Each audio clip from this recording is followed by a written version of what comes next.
when he would sometimes pass me haughtily and coldly, just acknowledging my presence by a distant nod or a cool glance, and sometimes bow and smile with gentlemanlike affability. Ma Boit, exclaims she, running towards it.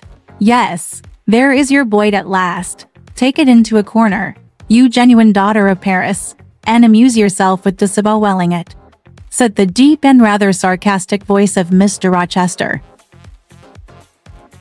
and then remained absorbed in ecstatic contemplation. Is Miss Eyre there? Now demanded the master, half rising from his seat to look round to the door, near which I still stood. Ah, well, come forward, be seated here. He drew a chair near his own. I am not fond of the prattle of children, he continued, for, old bachelor as I am, I have no pleasant associations connected with their lisp. It would be intolerable to me to pass a whole evening tete-a-tete with a brat.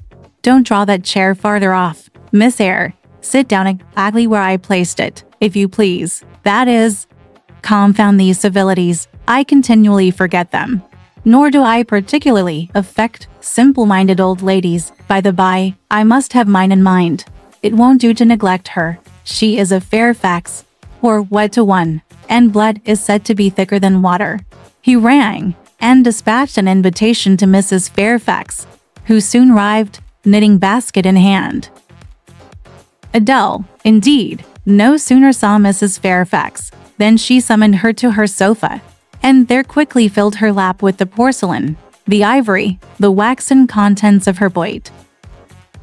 Miss Eyre, draw your chair still a little farther forward. You are yet too far back. I cannot see you without disturbing my position in this comfortable chair, which I have no mind to do. I did as I was bid, though I would much rather have remained somewhat in the shade, but Mr. Rochester had such a direct way of giving orders, it seemed a matter of course to obey him promptly. Mr. Rochester, as he sat in his damask-covered chair, looked different to what I had seen him look before, not quite so stern, much less gloomy. There was a smile on his lips, and his eyes sparkled. Whether with wine or not, I am not sure, but I think it very probable.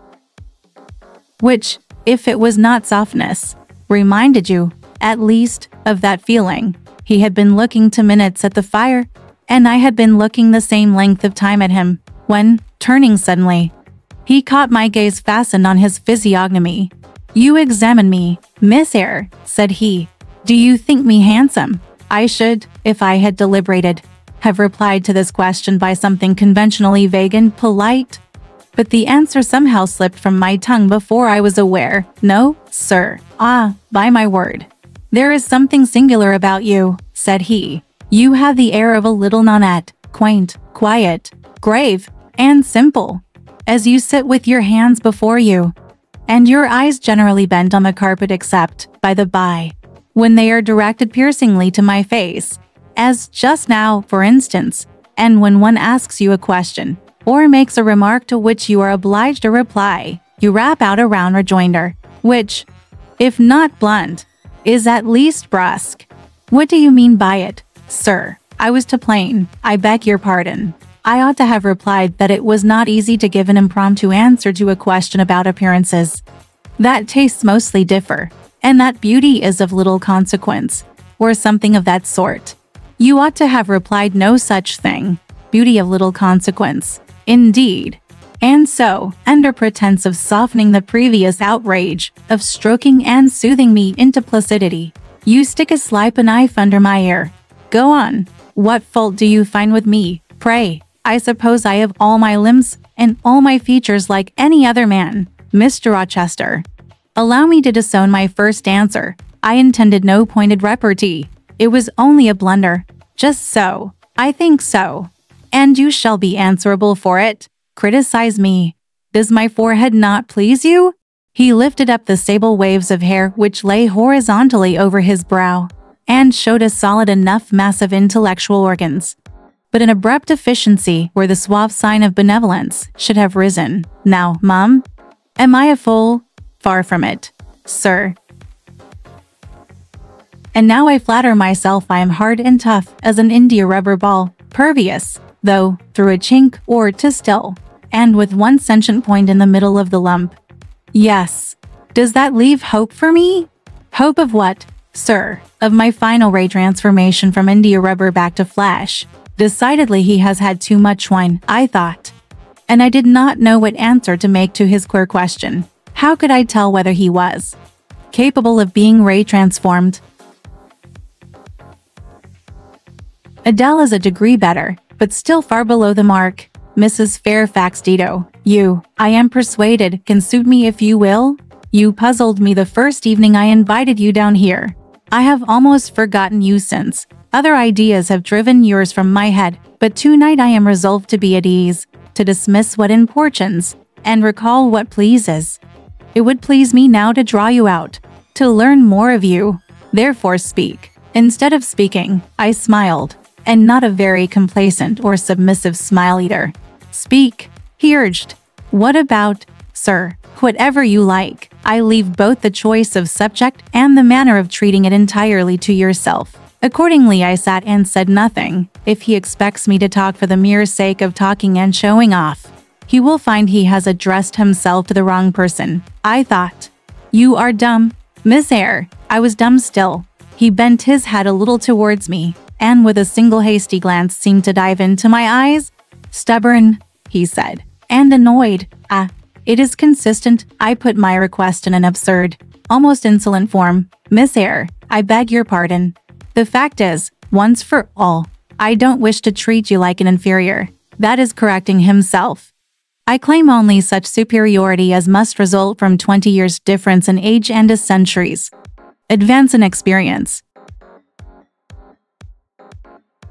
That is no answer, or rather it is a very irritating, because a very evasive one, reply clearly. I don't think, sir, you have a right to command me, merely because you are older than I, or because you have seen more of the world than I have. Your claim to superiority depends on the use you have made of your time and experience.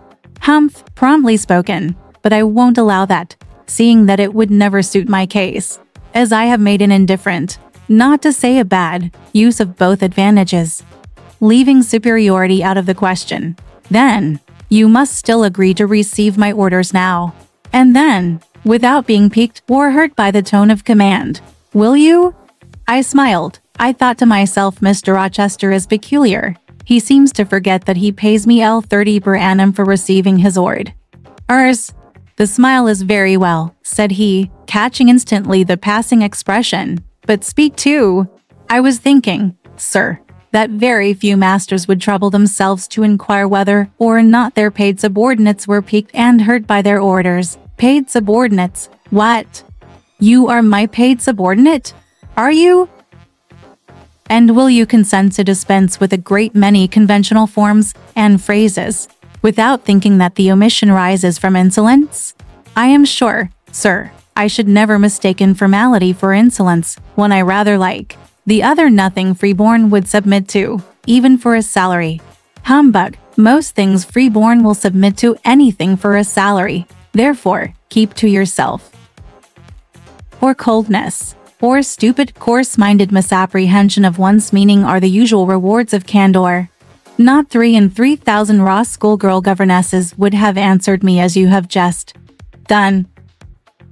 And so may you, I thought. My eye met his as the idea crossed my mind.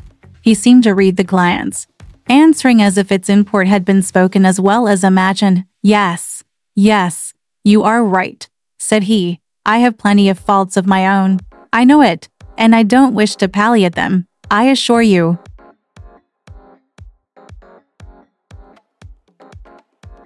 But with a kind of innate sympathy, not the less comforting and encouraging because it is very unobtrusive in its manifestations. How do you know? How can you guess all this? Sir, I know it well, therefore I proceed almost as freely as if I were writing my thoughts in a diary. You would say, I should have been superior to circumstances, so I should, but you see I was not. When fate wronged me, I had not the wisdom to remain cool, I turned desperate, then I degenerated. Now, when any vicious simpleton excites my disgust by his paltry ribaldry, I cannot flatter myself that I am better than he. I am forced to confess that he and I are on a level. I wish I had stood firm. God knows I do. Dread remorse when you are tempted to err, Miss Eyre. Remorse is the poison of life. Repentance is said to be its cure, sir. It is not its cure. Reformation may be its cure. And I could reform. I have strength yet for that. But where is the use of thinking of it? Hampered, burdened, cursed as I am. Besides, since happiness is irrevocably denied me, I have a right to get pleasure out of life. And I will get it, cost what it may. Then you will degenerate still more, sir. Possibly. Yet why should I, if I can get sweet, fresh pleasure? And I may get it as sweet and fresh as the wild honey the bee gathers on the moor. It will it will taste bitter. Sir, how do you know? You never tried it.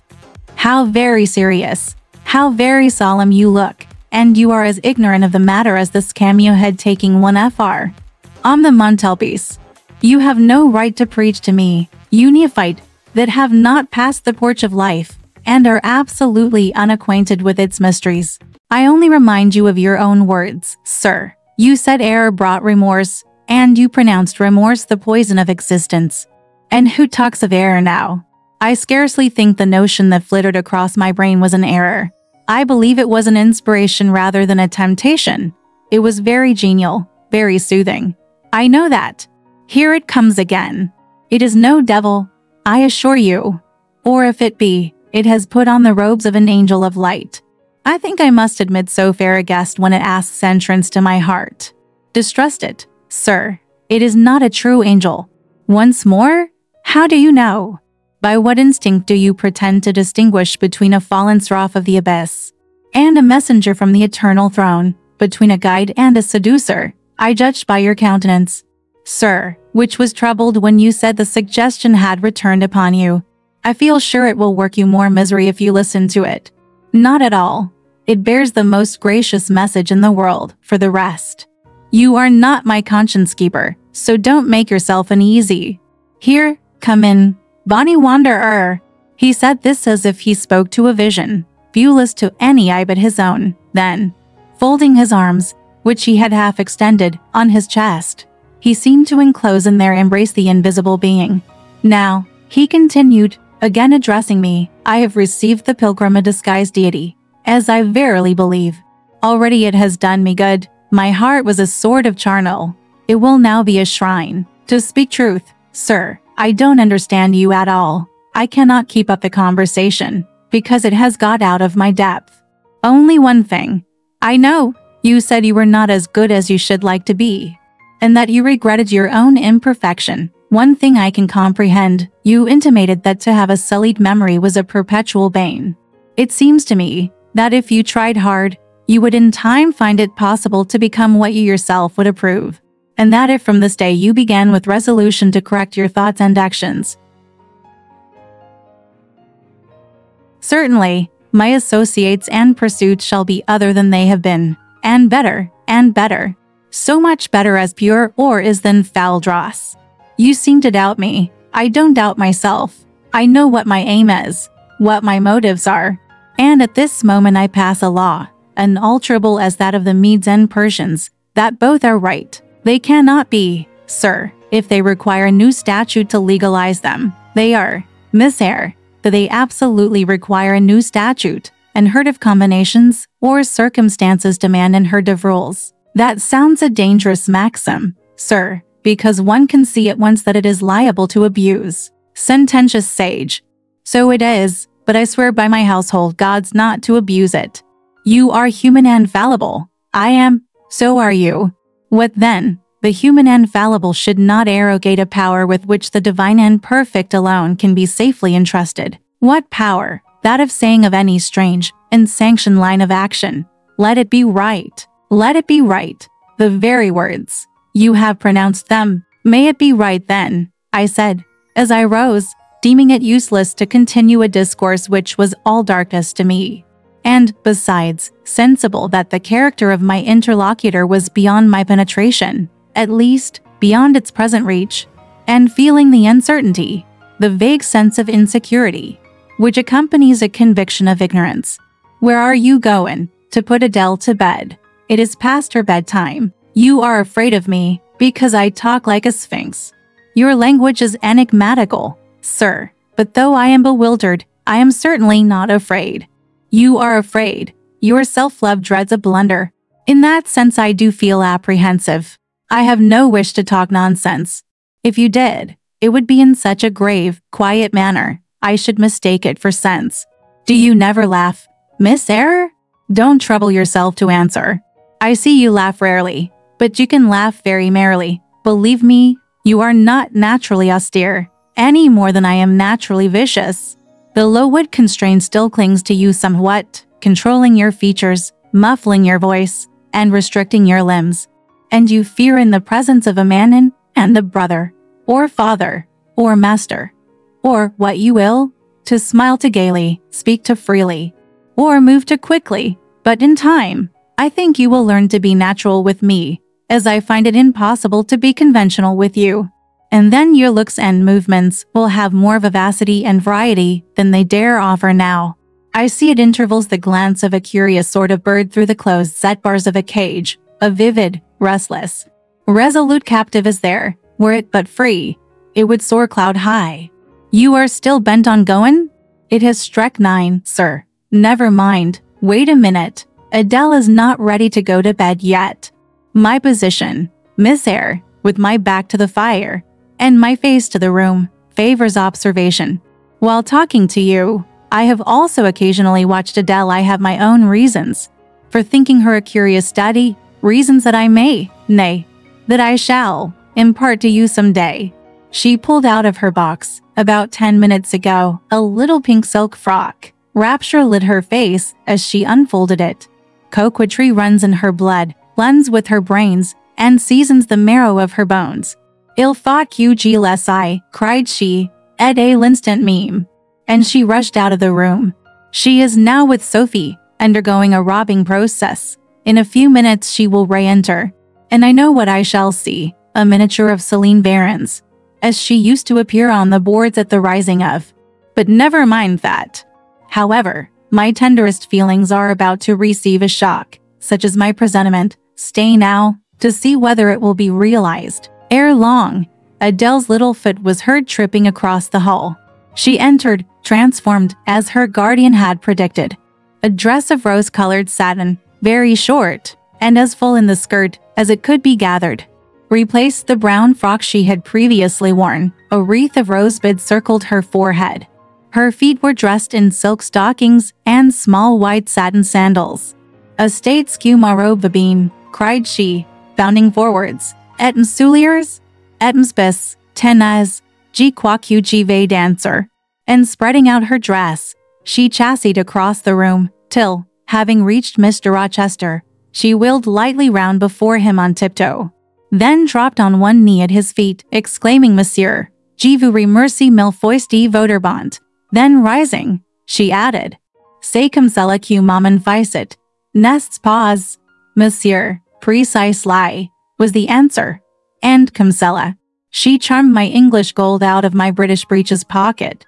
I have been green, too, Miss Eyre, a grass green. Not a more vernal tint freshens you now than once freshened me. My spring is gone, however, but it has left me that French floweret on my hands, which, in some moods, I would fain be rid of, not valuing now the root whence it sprang, having found that it was of a sort which nothing but gold dust could manure. I have but half a liking to the blossom, especially when it looks so artificial as just now. I keep it and rear it rather on the Roman Catholic principle of expiating numerous sins, great or small, by one good work.